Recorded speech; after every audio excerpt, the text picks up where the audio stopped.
to say I do. She walked down the aisle in white, not glowing, not smiling, just breathing, slowly, like someone walking through deep water. Each step felt heavier than the last. Her fingers tightened around the bouquet, not from joy, but from fear she could not name. Halfway down the aisle, her vision blurred, not from tears, from memories. She stopped. Gasps rippled through the hall. The music faltered.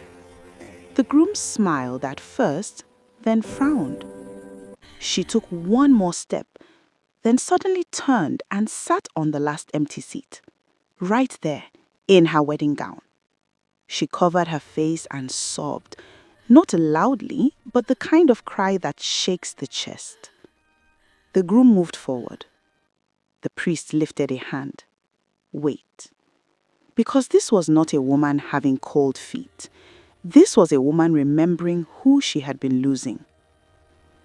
As she sat there, the hall disappeared. She remembered the first time she silenced herself to keep peace. How she laughed when something hurt. How she learned to explain her pain gently so it wouldn't offend him. She remembered being called too emotional, too deep, too much. So she became less. She remembered nights she cried beside him while he slept peacefully. Days she imagined marriage would finally make her feel chosen, loved, safe. But standing at the altar, one truth rose quietly in her chest. Marriage will not fix a life where I disappear.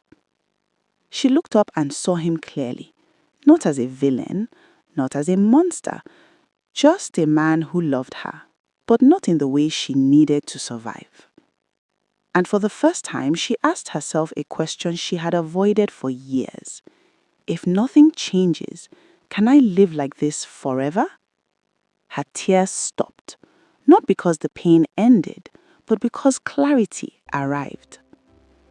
She stood up, slowly. The hall held its breath. She walked forward, not toward the altar, but past it. She placed the bouquet gently on the floor, lifted the veil from her face, and set it down like something she had outgrown. No speech, no shouting, no blame. She walked out of the hall alone. Outside, the air felt different, lighter. She got into a car and asked to be taken to the beach. At the shore, she removed her shoes and stepped into the sand. The waves touched her feet, steady and patient.